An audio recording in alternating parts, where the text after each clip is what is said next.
Bem-vindo a mais um espaço de reflexão, Pensar Portugal, desta vez dedicado ao emprego num ano em que Portugal atingiu níveis de emprego máximos históricos. Nunca houve tanta população empregada como neste ano de 2025. Mantém-se também uma taxa de desemprego bastante baixa, pouco acima dos 6%. Ainda assim, estes números escondem alguns desafios estruturais no mercado de trabalho em Portugal, como os salários baixos, a precariedade em alguns contextos laborais, também a necessidade constante de requalificação profissional pela transformação neste mundo do emprego, não só em Portugal como a nível internacional e, claro, o acesso ao primeiro emprego, o desemprego jovem, são alguns dos desafios que vamos analisar hoje com a ajuda dos nossos interlocutores. André Araújo, quem agradeço a presença, dirigente da Comissão Executiva, responsável pela área de emprego da CGTP, também a Catarina Isménio, diretora-geral da Escola de Comércio de Lisboa, e o Pedro Empis, Executive Business Director da Randstad Portugal. Bem-vindos aos três. Pedro, eu começaria precisamente com a questão do desemprego jovem ou da dificuldade de acesso ao primeiro emprego.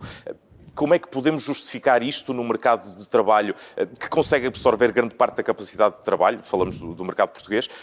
Há uma desadequação entre aquilo que é a oferta formativa em Portugal e as necessidades do contexto das empresas? Bem, o tema tem várias camadas e, portanto, em primeiro lugar, obrigado pelo convite, é um gosto aqui estar. Há uma primeira camada que tem a ver com o que referiu do match entre aquilo que são as formações das pessoas e as necessidades das empresas. Ainda se nota alguma lacuna em alguns setores, contudo, eu acho que neste momento o tema é muito falado e muito comentado. Nós temos feito uma aposta muito grande, temos universidades já dentro dos tops europeus e alguns mundiais. Contudo, essas pessoas depois também geram uma expectativa que depois o mercado português, pela economia que ainda é, apesar da evolução que tem feito, não chega a essa expectativa e acabam por sair. E, portanto, é um bocado ingrato para o país, porque investiu e notoriamente fez um trabalho excepcional aí. Contudo, depois gera uma expectativa em que as pessoas encontram, e não é só salário, muitas vezes o que nós ouvimos é também o projeto, a dimensão do país depois também limita a exposição ao desenvolvimento e à carreira que uma pessoa tem aqui, ou tem em França, na Alemanha, na Holanda, etc. E, portanto, há este detalhe que não esconde depois o normal acesso, que não é de agora, já vem de trás. É natural que quem já está tenha uma situação mais estável e que quem está à procura de emprego pela primeira vez tenha mais dificuldades. E aí, há pouco referiu na abertura que nós nunca tivemos tanta gente a trabalhar, é um facto, mas também é verdade, e se calhar vamos lá passar, há um papel muito grande aqui da imigração, um tema muito polémico agora, mas o que significa que nós temos um conjunto de necessidades muito estruturais do país que são, e depois muitas vezes há aquela nota de, será que vêm roubar os empregos aos portugueses? E os números são muito claros, não vêm de todo, vêm fazer aquilo que muitas pessoas também não querem fazer na agricultura, na construção, na hotelaria, em alguma indústria. E, portanto, eu diria que o tema é bastante estrutural. Nós temos quase 4 vezes mais taxa de desemprego jovem do que a taxa dos não jovens. Às vezes nós dizemos 3 vezes mais, mas se descontarmos os jovens, os não jovens são 5,3%, portanto nós temos em 19,5%, portanto é basicamente 4 vezes mais, e na Europa são 14%, portanto há caminho para fazer, e tenho a certeza que há aqui um papel também da formação profissional e da adequação entre aquilo que as pessoas procuram e aquilo que as pessoas querem fazer, que tem um papel preponderante. Já vamos aí a uma das possíveis soluções, mas queria perguntar-lhe ainda nesta linha, eu acho que aflorou esta questão, mas diretamente, há de facto uma sobrequalificação dos jovens portugueses? Há, esse número também é oficial e existe, e ao contrário do que as pessoas pensam, da imigração que temos tido, ela é mais sobrequalificada ainda do que aqueles que já cá estão. E isto, a nível europeu, uma vez mais, não comparamos bem, não tão mal esta diferença, também isto existe em todos os países, é mais frequente no sul da Europa, em que as pessoas, o que gera também esta tal frustração e que eventualmente pode levar à imigração, que eu preparei-me para uma determinada função e não estou a conseguir lá chegar, e portanto aqui o papel será cada vez mais as pessoas terem alguma flexibilidade e procurarem outro tipo de formação, além daquela formação que adquiriram, para fazerem um caminho, se tão óbvio, não é tão óbvio como era anteriormente, a pessoa tirava a comunicação e queria ser pivô ou jornalista, e se calhar agora tem que fazer alguns desvios de percurso, onde a formação profissional ou a formação complementar pode ser uma ajuda para depois chegar eventualmente onde deseja. Já nos deu por 2 vezes este gancho e por isso interessa também chamar a Catarina Isménio à conversa. uma escola profissional, o ensino profissional pode ser de facto e tem sido, há números que o explicam, uma resposta para este problema? Olá, em primeiro lugar, muito obrigada por este convite à Escola de Comércio de Lisboa. Também cumprimentar os meus colegas de debate e cumprimentar o João.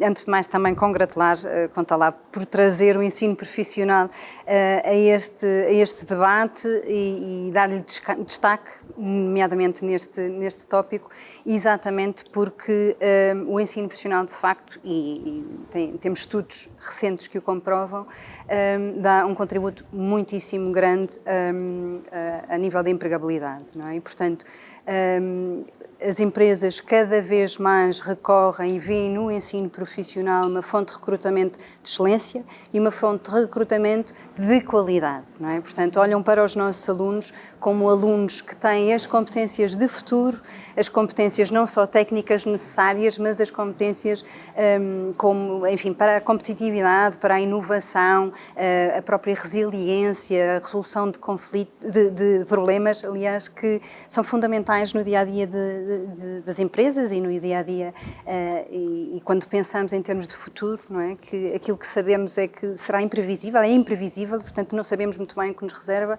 De facto, as escolas profissionais dão um contributo muito grande a este nível.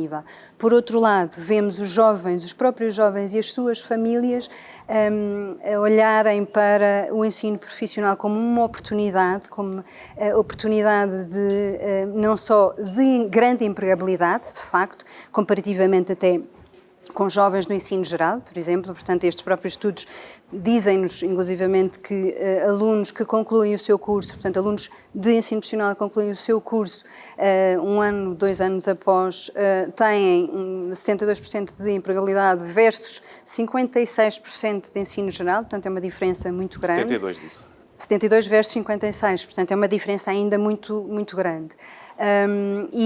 Por outro lado, veem nas escolas profissionais, portanto, não só este facto, como a própria possibilidade de prosseguimento de estudos, que era uma coisa que antigamente não se via, portanto, cada vez mais alunos do ensino profissional também fazem este caminho, e, por outro lado, depois um currículo muito rico, muito diversificado, muito ligada às empresas, não é? Que lhes possibilita mobilidades no estrangeiro, portanto, formação em contexto de trabalho lá fora de 6 meses, 3 meses, 6 semanas, enfim, temos um bocadinho para todos os gostos, mas também esta possibilidade do desenvolvimento de projetos, numa metodologia sempre ativa, em práticas pedagógicas inovadoras e ativas, com a ligação com o mercado de trabalho, com a comunidade, com os municípios, com redes internacionais, portanto, acabam de facto por ficar com um currículo muito rico, muito diversificado, que acaba por beber de todas estas práticas, portanto, claramente.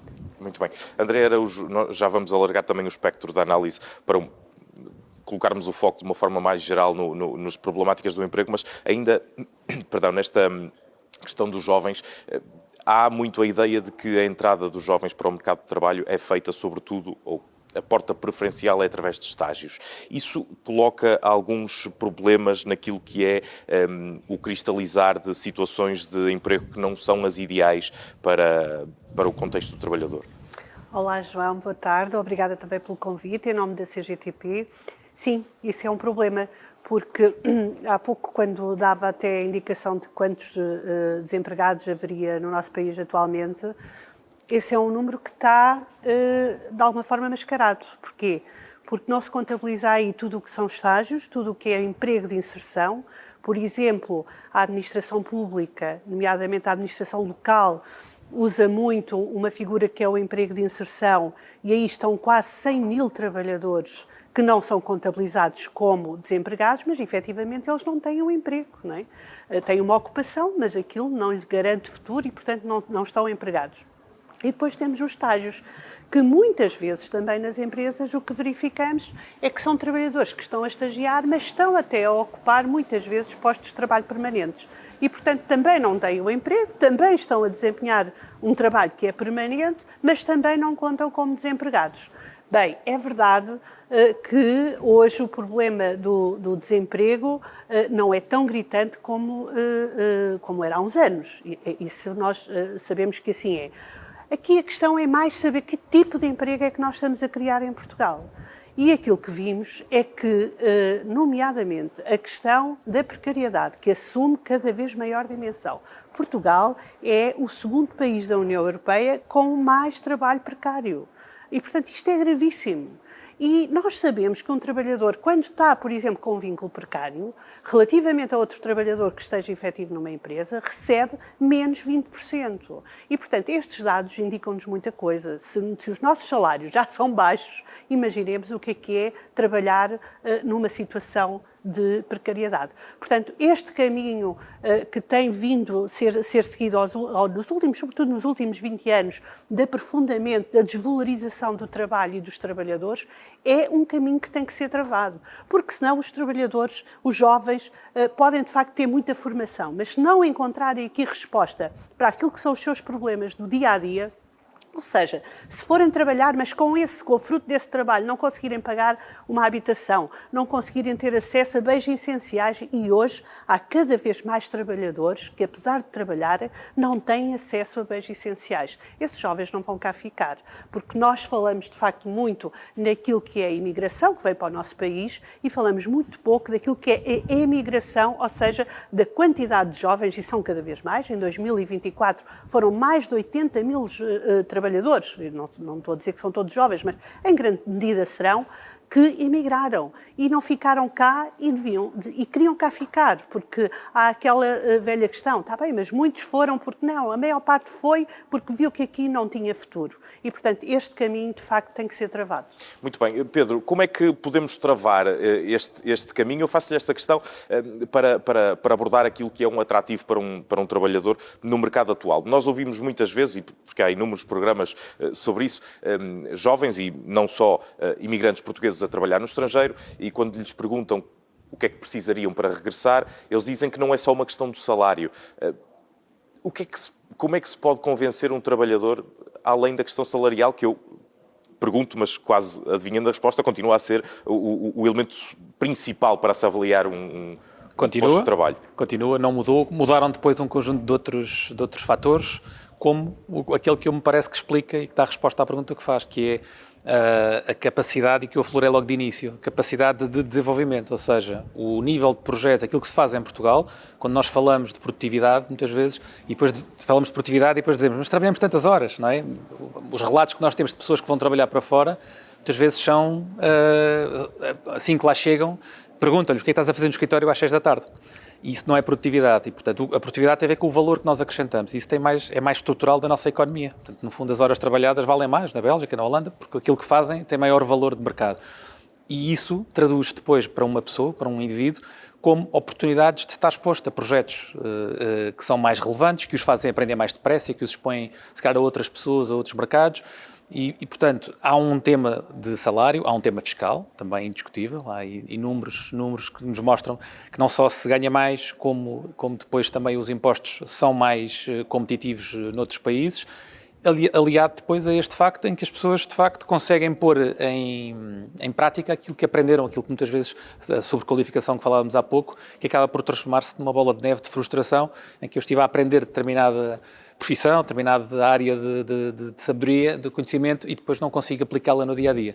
E, portanto, eu diria que esse é o principal, é isso que nós vemos também nos nossos estudos que vamos fazendo, e associado a isso vem depois o tal equilíbrio entre a vida pessoal e profissional, cada vez mais presente, especialmente nas camadas mais jovens, tem uma consciência e bem muito superior àquela que a geração anterior tinha, os workaholics, não é? Portanto, isso agora está definitivamente, e vejo isso em direto e a cores todos os dias, que é na direção certa, mas que precisa, obviamente, de maturação e precisa também de um mercado que depois tenha todos os outros atributos que os mercados que o podem praticar têm, que ainda não é o caso. Falou da questão fiscal. É possível auscultar algum tipo de consequências das medidas adotadas no final do ano passado, no último trimestre do ano passado, do IRS jovem? Ainda é cedo, ou seja, nós não temos ainda um número, para já os números do desemprego jovem não mostram uma grande alteração. É verdade também que o tema da imigração, as pessoas que vêm são mais jovens e, portanto, também têm mais desemprego, isso também se estará a pressionar esse número, de alguma forma, mas nesta fase ainda é cedo, ainda se fala se vai continuar o apoio que havia às propinas, ou seja, é uma coisa muito recente, mas já se está a falar de algumas alterações, o que não ajudará aqui a alguma estabilidade. Portanto, para já não temos nenhum indicador concreto que... E a estabilidade é mesmo o valor essencial? Eu diria que sim, mesmo para quem vem investir, é tão importante quem vem investir como para quem decide ou não sair do país, não é? Portanto, se tiver alguma possibilidade, toma decisões que não são de ânimo leve, certamente, mais informadas e com outra capacidade de leitura. E neste momento, já agora falando na questão fiscal, aplicamos o mesmo critério de análise também às empresas. O IRC, a capacidade de atrair investimento de Portugal, mantém Portugal como um país competitivo no quadro da União Europeia? Vamos lá ver. Ou voltamos a falar do mesmo problema da estabilidade? Mais uma vez, a estabilidade é pretendida. Todos os investidores que vêm, nós falamos com muitos que ainda antes de decidirem investir querem perceber como é que funciona o mercado de trabalho, por exemplo, entre outras coisas. E a previsibilidade laboral, por exemplo, é muito importante. Perceber exatamente como é que funciona, como é que evolui e essa estabilidade continua a ser importante. Do ponto de vista fiscal, dava aqui um outro programa, mas, na verdade, há uma série de outros países que conseguem ter quadros fiscais mais competitivos e mesmo os empresários, mesmo os jovens empresários, aqueles que agora vão aparecendo, e vamos tendo alguns unicórnios, felizmente, mas mesmo esses que tiveram sucesso, rapidamente começaram a olhar para fora e criticando a voracidade, um bocadinho, muitas vezes, estatal, de ficar primeiro com o dinheiro quando a pessoa ainda está a começar a crescer. Portanto, nós temos aí claramente um tema em que provavelmente tem a ver com a máquina que temos que alimentar e que temos montada e que precisa de uma transformação grande para depois poder atuar no resto. Eu percebo perfeitamente a limitação de quem está a gerir, que tem um Excel à frente e precisa daquelas receitas, mas pode ser uma vista um bocado curta e limitativa do nosso futuro. Podemos vir a perder capacidade de atração de investimento? Sim, nós temos algumas empresas, são poucas e felizmente nós temos conseguido atrair investimento, temos outras características que nos distinguem, essa não é o único fator de avaliação, mas algumas que vieram e que agora dizem que querem diminuir porque não veem essa evolução do ponto de vista fiscal como estavam à espera. Portanto, eu diria que é sempre aqui um equilíbrio que tem que existir, mas nesta fase, e os números mostram isso, nós comparamos mal, não é? No fundo, há países mais competitivos onde provavelmente pode ser mais apetecível investir. Muito bem. Catarina Isménio, voltemos à oferta formativa, porque nós sabemos que a rede de escolas públicas também tem uma oferta formativa mais vocacionada para, não diria ensino profissional, mas profissionalizante, pelo menos. Essa rede pública pode mimicar aquilo que acontece no setor do ensino profissional, de alguma forma, com os mesmos resultados ou dificilmente? João, obrigada pela sua pergunta. Aquilo que eu lhe posso dizer é que, de facto, as escolas profissionais têm, enfim, projetos de excelência. Haverá, com certeza, escolas públicas também com projetos muito bons. Eu acho que o importante é aferir exatamente essa qualidade. Portanto, há um bocadinho de tudo. Enfim, as escolas são o que são, portanto, é um bocadinho como tudo o resto. Mas é muito importante, de facto, aferir esta qualidade. Portanto, perceber que escolas estão a trabalhar bem.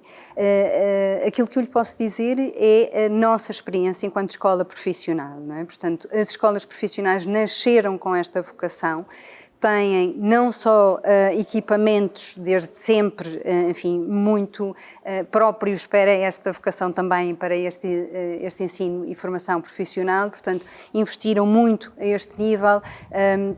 Nós, do exemplo da Escola de Comércio de Lisboa, nós temos laboratórios pedagógicos para cada curso, empresas de treino para cada curso, portanto, desde sempre temos a oportunidade única neste momento, porque nos candidatamos a 3 centros tecnológicos especializados com financiamento PRR e ganhamos os 3, portanto vamos ter um CT industrial, digital e de informática, portanto vamos ter a oportunidade de renovar o parque todo a nível de equipamento, de infraestruturas também, mas de facto, mesmo até em termos de recursos humanos, nós temos professores que vão colaborar connosco, por vezes, obviamente, menos horas, 4, 5 horas, que são das empresas. Portanto, vêm dar um contributo muito grande, não só aos nossos alunos, como à própria equipa, não é? E, portanto, isto faz com que o trabalho, obviamente, seja diferente. Mais uma vez, há projetos de excelência em todo o lado, mas é muito importante aferir exatamente essa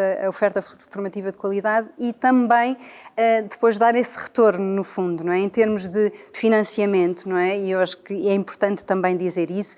nós, escolas profissionais, fazemos de tudo para garantir a qualidade e o facto de termos uma ligação com um mercado de trabalho muito grande, temos muitos parceiros, conseguimos que as nossas escolas estejam equipadas, mesmo antes do PRR, muito bem equipadas, mas de facto nós precisamos deste vai e vem constante, o que nem todas as escolas conseguem fazer e, portanto, depois a nível de retorno de financiamento, isto nem sempre acontece, não é? Importa referir que nós só agora estamos a ter os valores de financiamento que nos foram retirados no tempo da Troika, não é? Portanto, estamos a falar de 9 anos depois, não faz sentido, não é? Os professores precisam de ganhar como deve de ser, portanto, nós as escolas precisam, obviamente, de ter os recursos, mais uma vez, nós conseguimos porque, enfim, vamos à luta exatamente por estas parcerias muito grandes com as empresas. Portanto, eu só agora, a nível de contextualização, portanto, a Escola de Comércio de Lisboa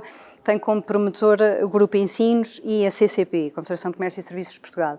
E no Grupo Ensinos, portanto, temos várias instituições de ensino, muitas delas também a nível profissional. E, portanto, temos muito esta experiência do quanto fazemos em relação e nesta relação com o mercado de trabalho, com os próprios parceiros, portanto, de autarquias, estamos a falar de autarquias, das redes também, lá está, internacionais, acabamos por fazer muito porque nascemos com este ADN já, não é? Muito, muito ligado para o exterior, porque as nossas práticas são práticas muito ativas e, portanto, sempre muito na lógica da metodologia de trabalho de projeto, portanto, o conhecimento acontece porque eu, de facto, preciso dele para a resolução de um problema, não é? Ou seja, está a falar em contraponto com aquele tipo de aulas que é um debitar de matéria que tem de ser apreendida, não há aulas expositivas, ou havendo aulas expositivas tem que cumprir sempre um propósito prático. Claro, portanto, para colmatar alguma necessidade, sempre a posterior, nunca antes, não é? Portanto, o que faz sentido é a negociação com os alunos, portanto, as escolas profissionais também têm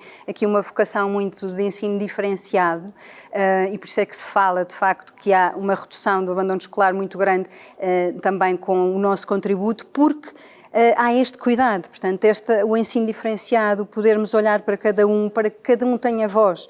Portanto, todos nós temos talentos, todos temos talentos e, portanto, se conseguirmos olhar para cada um de nós, cada um destes nossos alunos e descobrir os talentos, claro que os pontos fracos também para os podermos trabalhar, mas muitas das vezes estes alunos são alunos que no ensino, portanto, geral e que, enfim, na confusão, enfim, do aluno médio, etc., ficam perdidos, não é? Portanto, e as mensagens que recebem muitas vezes é só que ele não atinge, não conseguiu, etc., e, portanto, chegam à escola e redescobrem-se, não é? Portanto, ao ensino profissional e acabam por descobrir que, a culpa afinal não era minha, eu de facto consigo alcançar tudo aquilo a que me propuser, não é? Portanto, porque de facto é possível.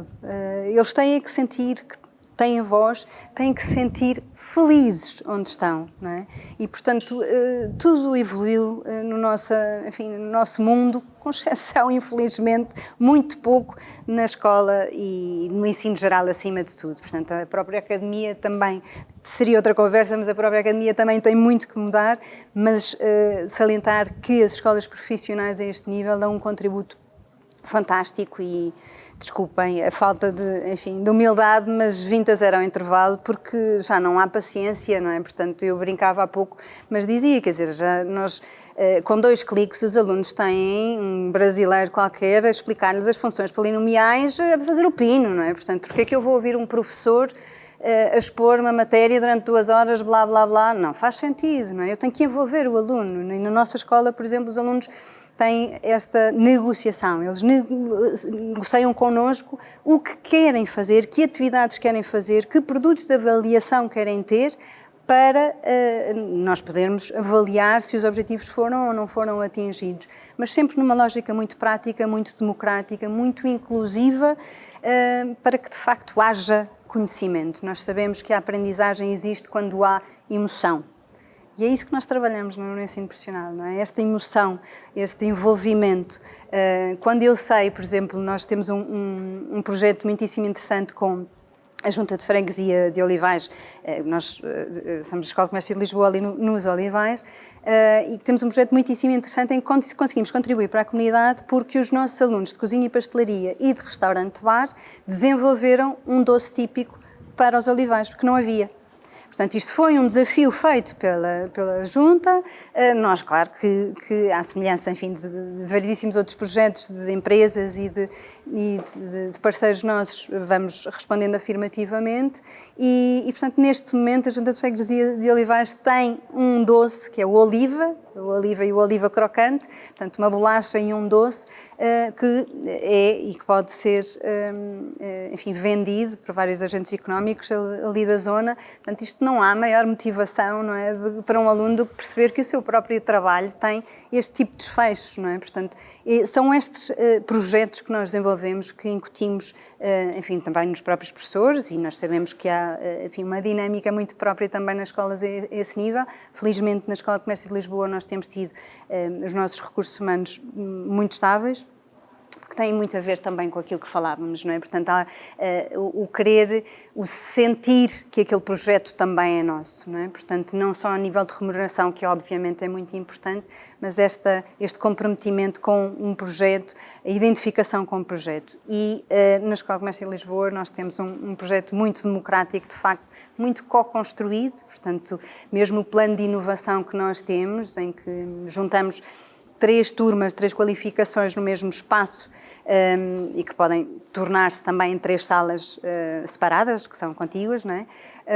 Mas este próprio plano de inovação acaba por garantir, ou foi construído em conjunto com a comunidade, com os alunos, com os próprios professores, o que fazia sentido, irmos lá fora também muito perceber o que é que se fazia e o que é que faz sentido trazer para nós, e vamos aprendendo muito a esse nível também, e esta co-construção é fundamental para que as pessoas se sintam parte, não é? Portanto, muitas das vezes as decisões, quando vêm de cima, portanto, e aquilo que nós sentimos em muitas instituições de ensino é que há projetos muitíssimo válidos, há decisões muitíssimo válidas, mas que depois não se conseguem implementar porque não ganhamos quem está e quem interessa verdadeiramente neste caso, que são os alunos e os professores. Portanto, se o professor não acreditar naquilo que vai fazer, não vale a pena, porque não faz, não é? Ou faz e os alunos também. A minha próxima pergunta ia nesse sentido, ou seja, todo esse caminho, tudo aquilo que são os resultados que falou a Jusante dessa formação, tem réplica naquilo que acontece a montante, ou seja, já não há tanto aquele estigma, pergunto-lhe, de que o ensino profissional é uma área de vocação para quem não consegue cumprir na escola.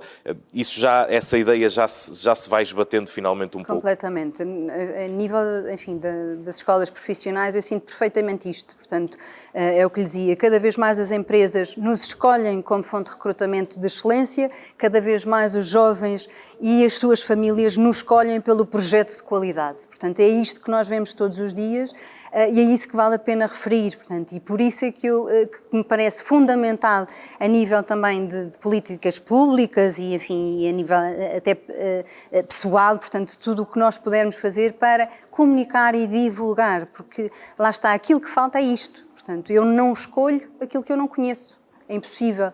E a este nível é fundamental haver uma comunicação grande. Eu deixo já o desafio para podermos, por exemplo, fazer uma reportagem sobre exemplos de excelência, não é? Portanto, eu lembro-me sempre, e se calhar estou a monopolizar aqui um bocadinho, mas lembro-me sempre daqui do exemplo do Scully Effect Report, não sei se conhecem, portanto, na altura em que saíram os X-Files, portanto, nos anos 90, alguns...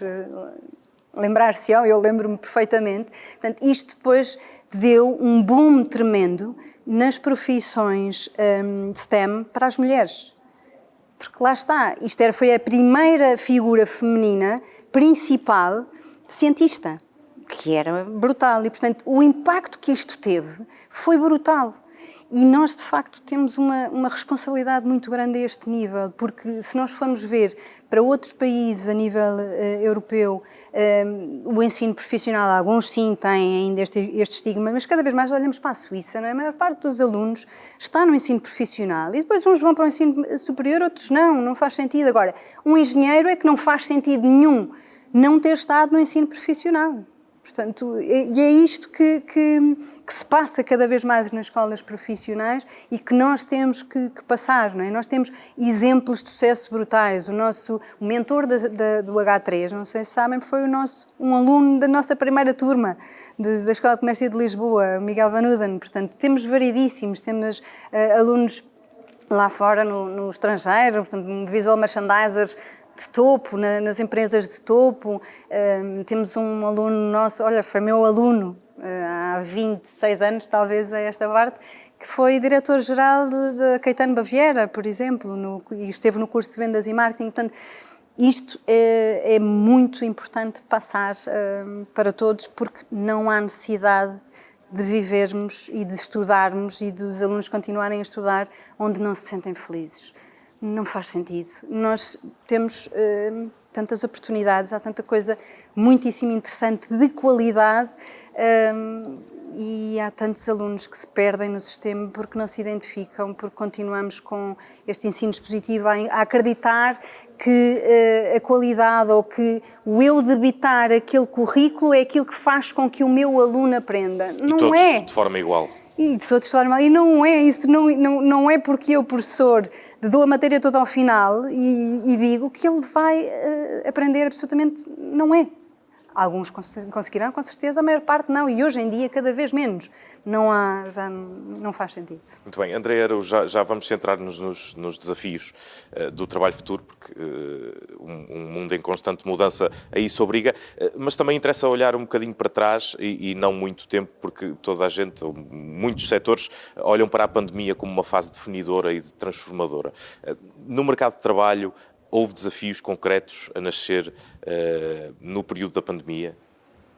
Sim, houve desafios aos quais teve que se dar resposta, não é? Nas condições que sabemos e que demos, não é? Em algumas matérias fomos pioneiros nas abordagens que fizemos, conseguimos, por exemplo, adaptar com muita rapidez ao teletrabalho, houve respostas que de facto foram dadas. E nós somos, e eu estou muito de acordo, temos a melhor formação do mundo. Os jovens, de facto, têm muito boa formação, quer no ensino regular, quer no ensino profissional. Aliás, é por isso que imigram para o estrangeiro com tanta facilidade, é porque têm boa formação. E é por isso é que eles lá os querem também, não é? Olhamos, por exemplo, aos enfermeiros, que cá não têm saída, mas que em qualquer país da União Europeia são sempre bem-vindos. E, portanto, é porque a formação de base é muito boa, não tínhamos dúvidas nenhumas em relação a isso. Agora, o passo que nós precisamos dar é de cá dentro conseguir valorizar essa gente, e os que cá trabalham e produzem riqueza. E, portanto, era aqui que eu tinha a intenção de chegar. O problema que nós temos em Portugal e que é preciso ultrapassar, e não vale a pena estar a dar cambalhotas que não nos levam a lado nenhum. A receita está mais do que estafada. E, portanto, se continuarmos com esta receita de desvalorizar o trabalho e os trabalhadores, não lhes pagar salários dignos, este problema não se vai conseguir ultrapassar. E aquilo que temos aí à porta, de facto, são ideias destas, de continuar a desvalorizar, continuar a que os trabalhadores tenham cada vez menos poder de compra e, portanto, não há país nenhum que se desenvolva com trabalhadores com pouco poder de compra. Como sabe, a economia em Portugal é uma economia que sobrevive sobretudo sobre o mercado interno e, portanto, se as pessoas não tiverem dinheiro para comprar, para adquirir, o país não se vai desenvolver. Nós tivemos até uma experiência que foi recente, portanto não vale a pena ir lá ao passado não sei de quando. E logo a seguir à Troika, tivemos de facto uma experiência de recuperação de direitos e de valorização dos salários que trouxe resultados positivos ao país. E, portanto, isto indica-nos que é isto que temos que fazer, não é? Agora, também sabemos que aquilo que está em cima da mesa não é para aqui que caminha, é exatamente no sentido contrário, porque sabemos todos que o governo que está em funções, as propostas propostas que têm em cima da mesa é para fragilizar ainda mais quem trabalha e quem vive do seu trabalho, sempre com o argumento de sempre, que é preciso fragilizar, que o Código do Trabalho é, de facto, muito rígido para as empresas. Ora, isto é mentira. Nós somos o segundo país da União Europeia com mais precariedade. Portanto, não vale a pena estarmos aqui a testar receitas falidas que nos vão levar ao agravamento da situação. E sim, nós precisamos que estes jovens que têm belíssima formação cá estejam, também para inovar no produto que fazemos, para que esse produto tenha, de facto, um valor acrescentado e que possamos, com isso, também tirar depois dividendos, quer ao nível da receita fiscal. E também não vale a pena fazer outra coisa, que é enganar as pessoas, dizendo que pagando menos impostos, portanto, vamos ficar com mais dinheiro disponível. A questão é que o Estado precisa desse dinheiro para dar resposta às questões que são determinantes, como a saúde, a educação, e, portanto, esse dinheiro dos impostos é vital para dar resposta a esses pilares da democracia e que nós continuamos a querer que eles sejam de excelência. Ora, para serem de excelência é preciso que tenham, de facto, fundos que acompanhem essa excelência. É certo que, ao nível da fiscalidade, muito há a fazer. Os trabalhadores, de facto, têm uma fatura pesada. Quem trabalha por conta de outra tem uma fatura pesada. Mas, quando retirarmos aos trabalhadores, precisamos de pôr a pagar quem pode pagar e não paga. Não é? E que são, nomeadamente, os grandes grupos económicos que pagam muito pouco comparativamente a quem vive do seu trabalho e, portanto, e as medidas são sempre, de facto, muito poucas. Por exemplo, em relação ao IRS, se nós pensarmos que quem ganha até 1.000 euros vai poupar 36 euros, penso que é isso, isto é ridículo, não é? É só ridículo. Mas quem ganha 7.000 vai poupar 400. Portanto, tem que haver aqui, de facto, outra justiça também na fiscalidade. Agora, que não se pense que, de repente, a gente pode deixar de pagar impostos porque eles são essenciais para pôr o país a funcionar. Relativamente ao que disse sobre precariedade, há uma ideia, errada ou não sei, mas que associa o futuro do mercado de trabalho a uma ideia de flexibilização. Isto é algo que preocupa a CGTP? Sim, preocupa. Ou veem isso a acontecer? Vamos ver, mais? Porque nem há nenhuma justificação para isso, João, porque repare, num momento em que os avanços da ciência e da técnica, quer dizer, todos estamos a ver, não é? Nós olhamos hoje, por exemplo, para um supermercado e o que vimos na frente de loja, onde tínhamos 6 trabalhadores, hoje temos 2 e 4 são máquinas, não é? Que o cliente registra e, portanto, não tem lá o trabalhador. Ora, o que nós percebemos é que, de facto, as empresas estão a usar isto para o seu funcionamento, mas isto não está a ter nenhuma repercussão, por exemplo, na qualidade de vida desses trabalhadores que lá ficaram nesse supermercado. Antes, pelo contrário. Os horários estão mais desregulados, a pressão e os ritmos de trabalho são mais intensos e, portanto, vamos lá. Então, mas a ciência e a técnica está só a servir para as empresas ganharem mais e mais e não está a servir, por exemplo, para os trabalhadores que lá trabalham terem menores cargas semanais, poderem conciliar melhor a sua vida familiar e profissional. É que isso não está a acontecer. Só está a acontecer de facto, o contrário. E, portanto, isso preocupa-nos, sim. Nós precisamos de olhar para esses avanços como uma situação de progresso e não de retrocesso, porque os portugueses não querem trabalhar mais horas semanais, querem trabalhar menos e há condições já hoje para reduzir essa carga semanal, graças também a esse investimento da ciência e da técnica. Eu já queria falar de futuro, mas ainda queria abordar consigo o tema da imigração, porque já foi aqui aflorado no fundo. Há também quem defenda, e o Manuel Carvalho da Silva, ainda recentemente numa entrevista, disse que a questão da massificação da mão de obra imigrante faz com que se cristalizem algumas bolsas de precariedade em Portugal. É isso a que se está a assistir com o facto de termos cada vez mais mão de obra imigrante, sobretudo em contextos que são contextos laborais tradicionalmente mal pagos. Falamos da agricultura, por exemplo.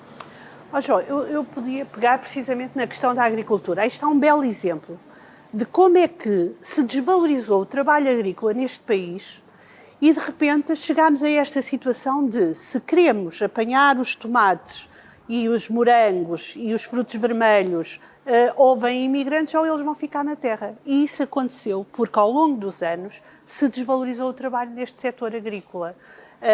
Porque lhe garanto que hoje, se esse trabalho não tivesse dessa forma desvalorizado, teríamos muito mais trabalhadores portugueses a quererem trabalhar nesse setor de atividade. Aliás, eu até tenho visto nos últimos anos pessoas a trocarem, por exemplo, o trabalho de cuidado a idosos e até mais de idosos, pelo trabalho da agricultura, porque se sentem melhor a trabalhar na agricultura. Portanto, veja que se não tivéssemos desvalorizado isso ao longo dos anos, hoje podíamos ter outra situação também na agricultura. Noutros setores também, mas na agricultura, no caso que o João trouxe, é um bom exemplo. E aquilo que temos, de facto, então, mas se os trabalhadores lá estão, se ganham menos, não é? Se têm menos condições de trabalho, é óbvio que isso também põe em causa aquilo que são os direitos dos trabalhadores portugueses. É por isso que na CGTP, desde sempre, nós defendemos que para trabalho igual tem que haver salário igual, independentemente da nacionalidade do trabalhador que o faz. É isso que nós defendemos, porque nós também, quando vamos para fora, para o estrangeiro trabalhar, também não admitimos ser tratados com inferioridade. E, portanto, sim, isso é uma das questões. Aliás, no movimento sindical nós estamos muito atentos a isso. Devo dizer que nós, por exemplo, já evoluímos para comunicados em língua inglês e francês para poder chegar a esses trabalhadores, porque aquilo que nós desejamos é que esses trabalhadores tenham as mesmas condições de trabalho que os trabalhadores portugueses. Muito bem. Vamos então à ideia de futuro e do mercado de trabalho de futuro. Pedro, o ritmo que as coisas avançam, e se calhar falamos de inteligência artificial porque é o exemplo mais óbvio, o mercado tem de se preparar para a obsolescência de alguns postos de trabalho, de algumas profissões, vão mesmo acabar. Quão longe estamos de uma verdadeira revolução nesse sentido? Pergunta do $1 milhão, não é? Obrigado. Bom, não há certezas disso. O que todos dizem, os especialistas dizem, é que está mais perto do que nós pensamos, mas também já nos dizem há algum tempo, não é? Portanto, temos que ir gerindo. Mas hoje em dia, de facto, a tecnologia já faz coisas verdadeiramente incríveis. E, contudo, o que é importante notar, e aquilo que nós vemos deste lado do nosso ponto de observação, é que nós continuamos a viver naquilo que se chama, quase um clichê já, escassez de talento. Ou seja, se não fosse tecnologia e tudo aquilo que nós estamos a ver, nós teríamos um problema ainda maior do que aquele que temos hoje. E acreditem, ao dia de hoje é um verdadeiro desafio para muitas empresas continuar a operar e ter pessoas disponíveis para trabalhar. Portanto, a resposta há aqui um sentimento misto, que é, por um lado, ainda bem, porque senão nós teríamos um problema ainda mais agudo do ponto de vista de necessidade de pessoas. Por outro lado, há um claro chamamento à reconversão, ou seja, há um conjunto de profissões e às vezes as pessoas pensam são só as pessoas menos qualificadas que vão aqui ficar afetadas. E não é verdade. Há muitas profissões, fala-se de enfermagem, de advogados. Hoje em dia, nós em segundos temos uma comparação de 2 pareceres que antes levava muitíssimo tempo. Portanto, isso significa que nós vamos ter advogados do desemprego? Eu duvido. Eu acho que, no fundo, os advogados terão outras coisas para fazer, como os médicos, por exemplo. Quem vai a uma consulta há de reparar que, se calhar 60% do tempo, o médico não está a olhar para ele. Está a escrever coisas num computador, não é? Até às vezes um bocadinho impessoal, mas porque tem que o registar para depois os números existirem e os fluxos de trabalho funcionarem. Ora, se a tecnologia permitir que tudo isso se faça, e hoje nós já temos transcrições de reuniões muito, muito fidedignas, não só entre quem disse o quê, mas com um resumo muito qualitativo, portanto essa parte estará muito, muito perto, e isso permite que o doente tenha um acompanhamento muito mais humano, ou seja, a tecnologia, que à partida seria uma coisa impessoal, vem trazer a possibilidade de uma conexão humana maior. Portanto, acho que há aqui várias vertentes. Uma coisa muito importante, que é o que nós controlamos, é a nossa própria preparação. Portanto, quem vira a tecnologia como uma forma de se ampliar, eu posso ter uma ideia e se calhar vou criar um documento e vai demorar 3 horas. E faço 2 perguntas bem feitas, lá está, a arte de saber fazer a pergunta é cada vez mais importante, o tal já é quase engenharia de prompting, como se diz, vai permitir que eu tenha aquilo que eu ia demorar 3 horas a fazer, de repente já tenho um caminho. Não quer dizer que seja, ok, copy, paste, e está feito. Há quem faça isso e depois não corre bem. No meio académico, então, já há muita polémica à volta disso. Mas aqueles que, de facto, investem o tempo necessário para conseguir tirar o melhor partido, vão ficar com mais tempo para fazer aquilo que há bocado a Catarina falava, quase o best self, não é? Aquilo onde eu me sinto melhor, onde eu, de facto, passo mais tempo e tenho a noção que tenho mais impacto. Se eu souber usar a tecnologia, vou conseguir fazer isso mais vezes e isso, em princípio, vai-me fazer progredir. Esta é a lógica. Nós vemos isso a acontecer. Já vemos cada vez que vem aqueles momentos do ano, não é? Que vêm as grandes tecnológicas lançar as novidades, parece sempre assim uma coisa Twilight Zone, mas depois começamos de repente no dia-a-dia já a ver muitas aplicações que é difícil perceber quando é que tem um efeito de escala. O que acho que é importante no presente é cada um ter noção naquilo que está a fazer, onde é que pode acrescentar mais valor e como é que pode utilizar melhor a tecnologia. Porque nós não vamos, já este clichê, não vamos ser substituídos pela tecnologia, vamos ser substituídos por quem sabe usá-la.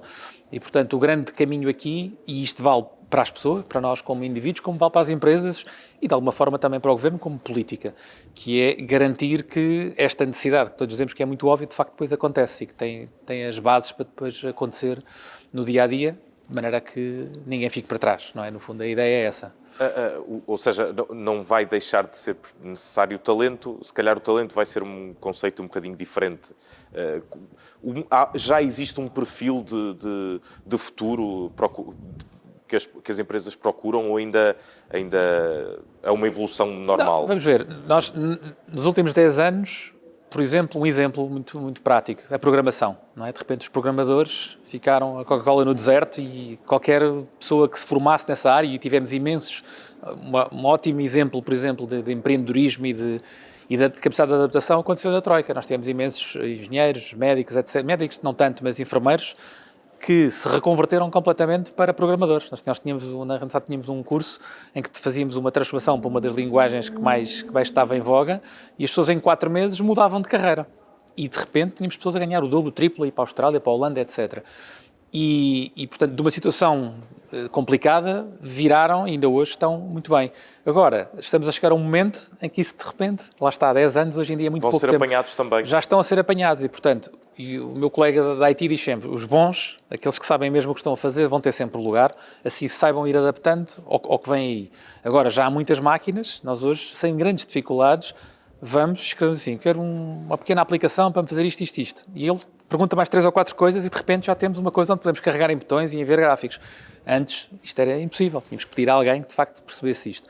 Portanto, quem já hoje está neste meio vai ter que se reconfigurar, portanto, vai ter que dar um salto para tecnologias, no fundo, as que geram isto que nós estamos a dizer, que são mais complexas, se calhar não se estudam em todo lado, e, portanto, vai obrigar... Agora, daí a termos um perfil único, não, continua a ser... A atividade empresarial e económica continua a ser super vasta e, portanto, nós continuamos a ter imensas valências.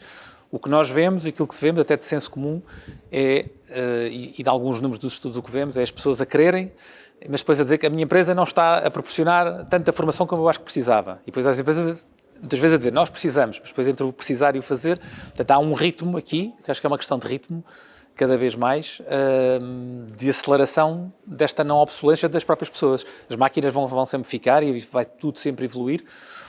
Eu não vejo aquele futuro das máquinas a dominarem o mundo e nós sem nada para fazer, a receber um subsídio das máquinas. Acho que não, porque, mais uma vez, já com uma boa parte disto envolvido no nosso dia-a-dia, nós continuamos com falta de pessoas. Apesar de todos os números que vemos, e é importante separar as más práticas das boas práticas, há sempre os maus operadores e os bons operadores, mas hoje, no circuito normal, a agricultura tem imensa informalidade que passa debaixo do radar e que não ajuda nada, mas que depois acaba por chegar ao supermercado e nos preços que lá se praticam. Portanto, e isto não é apenas aqui, há em vários setores, a informalidade ainda é um problema, mas onde as coisas se fazem como deve ser, eu diria que o problema não está nas pessoas, as pessoas não terão um problema, se tiverem também essa vontade e essa capacidade de constantemente se adaptarem e atualizarem. Muito bem. Catarina, o ensino também tem essa capacidade de fugir, se isto fosse uma corrida contra a obsolescência, o ensino tem tido essa capacidade e terá essa capacidade para no mercado de 5, 10 anos estar a ensinar coisas úteis para os próximos 5, 10 anos? Eu posso, mais uma vez, obrigada, João, pela pergunta, posso lhe dar o exemplo da Escola de Comércio de Lisboa e das escolas profissionais e não profissionais do grupo Ensinos. Nós, de facto, temos tido esta preocupação de antecipar, portanto, temos estudado, aliás, o nosso plano de inovação na Escola de Comércio de Lisboa sempre foi feito com base, enfim, nos vários estudos nacionais e internacionais a nível das competências do futuro, que já se falam há muitos anos, competências do século XXI já se falam há muitos anos, e, portanto, foi com base, efetivamente, nesses estudos que nós acabamos por avançar com o plano de inovação. Nós, na escola, aquilo que temos, criámos um perfil de aluno, também com base no perfil de aluno a sair da escolaridade mínima obrigatória, o PASEO do Ministério da Educação, mas que assenta essencialmente em 5 Cs. E, portanto, e são estes 5 Cs que nós sentimos que devemos fortalecer nos alunos, na equipa docente também. Aliás, a equipa docente tem também estes 5 Cs com um A de apaixonado, porque sentimos que não poderia ser de outra forma, mas que são, no fundo, o quê? Um C de consciente, de comprometido, que é fundamental hoje em dia, cada vez mais, de colaborativo, de competente e de criativo. E este criativo não no sentido artístico, mas no sentido da resolução de problemas. E isto porque, de facto, não só agora com a inteligência artificial, mas tudo o resto, portanto, nós, a única coisa, já o Bauman já dizia, não é? Portanto, do mundo líquido, nós a única coisa que sabemos, de facto, e que temos a certeza é a imprevisibilidade deste futuro. Nós não sabemos muito bem, podemos especular, há uns que dizem mais para a direita, mais para a esquerda, não sabemos. Mas os nossos alunos e os profissionais de futuro têm que estar preparados para o quê? Para esta imprevisibilidade. Para a flexibilidade, para a aprendizagem ao longo da vida, fundamental. Portanto, aquilo que nós estamos a aprender agora, lá está, um advogado vai ter que se readaptar àquilo que surgir, às necessidades que forem, as do mercado. Portanto, este aluno tem que ter essencialmente algumas competências que o ajude na resiliência, no confronto com as dificuldades que vão surgir, com certeza, muito nesta lógica da aprendizagem ao longo da vida e, acima de tudo, o que nós vemos é a inteligência artificial como uma oportunidade. Não tenho medo absolutamente algum. Os nossos professores, a nossa equipa tem estado a trabalhar já há mais de 2 anos com a inteligência artificial na educação, porque só assim, só estando de facto a dominar as várias ferramentas, é que podemos ajudar os nossos alunos. Portanto, cada vez mais eles utilizam e ainda bem que o fazem, têm que saber utilizar bem, têm que saber fazer boas prompts e depois, com análise crítica, trabalhar aquilo para de facto ser um sucesso. E nós podemos ser, enfim, do medíocre, podemos ser o fantástico com esta ajuda. Portanto, a inteligência artificial potencia a nossa criatividade ou pode potenciar a nossa criatividade se assim trabalharmos desta forma. Portanto, o importante é estarmos preparados, é não termos medo. Eu lembro-me também de quando começou o www, não é? Que toda a gente achava que os alunos iam ficar estúpidos, estupidificar, iam fazer o copy-paste. Muitos fizeram, não é? De facto, e, enfim, e mal, e não progrediram, não é?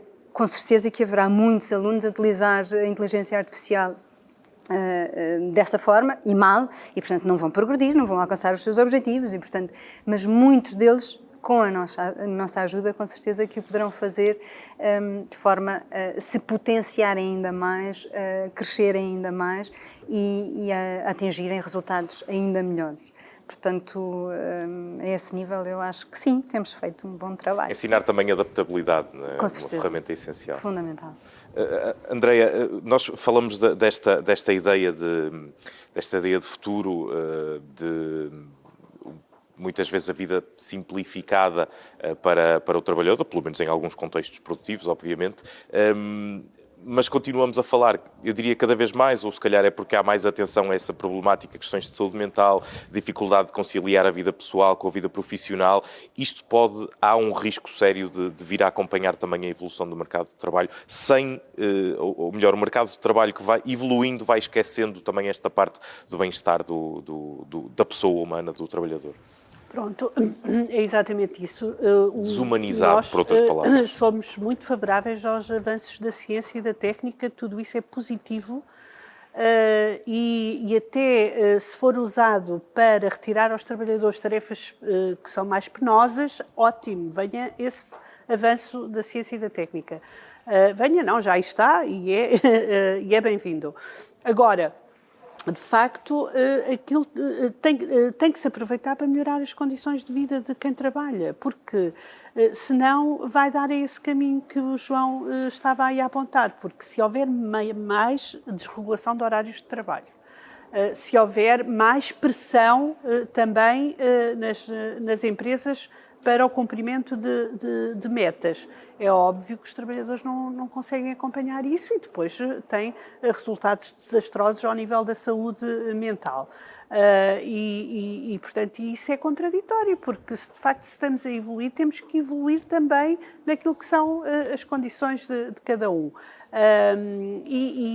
Também sabemos que onde isso é feito tem resultados muitíssimo positivos, não é? Há pouco, quando eu dava o exemplo do supermercado, eu gosto de dar exemplos porque acho que as pessoas percebem melhor. Então, mas se reduziu os trabalhadores da frente de loja porque se puseram lá máquinas, era justo que, e até se consegue agora registar mais artigos por cada minuto, portanto, a empresa terá mais dividendos, vamos assim. Então, os que lá ficaram deviam estar a trabalhar menos horas, deviam ter melhores condições e isso seria muitíssimo bom para a empresa. Sabe porquê? Porque os trabalhadores hoje, muitos não querem ir trabalhar para a grande distribuição por causa dos ritmos de trabalho que lá se oferecem e dos baixos salários, obviamente, não é? Mas, de facto, é aproveitar os avanços da ciência e da técnica nestes setores também para criar melhores condições de vida e de trabalho a quem lá trabalha. Não é? Há alguma prioridade que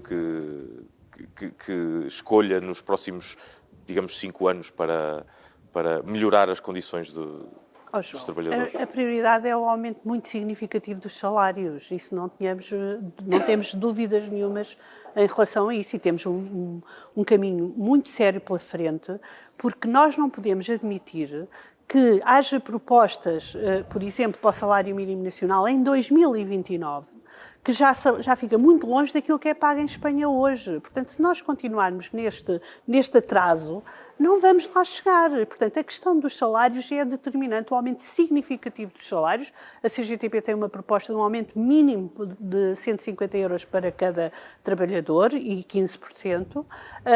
E, portanto, consideramos que já hoje é possível essa distribuição da riqueza que é criada no nosso país e ela é fundamental e é a prioridade de todas as prioridades, porque as pessoas, de facto, precisam de ter dinheiro para viver dignamente em Portugal. E nós podemos ter muita coisa, mas se não tivermos esta condição que é essencial para progredirmos, não vamos passar daqui. Muito bem.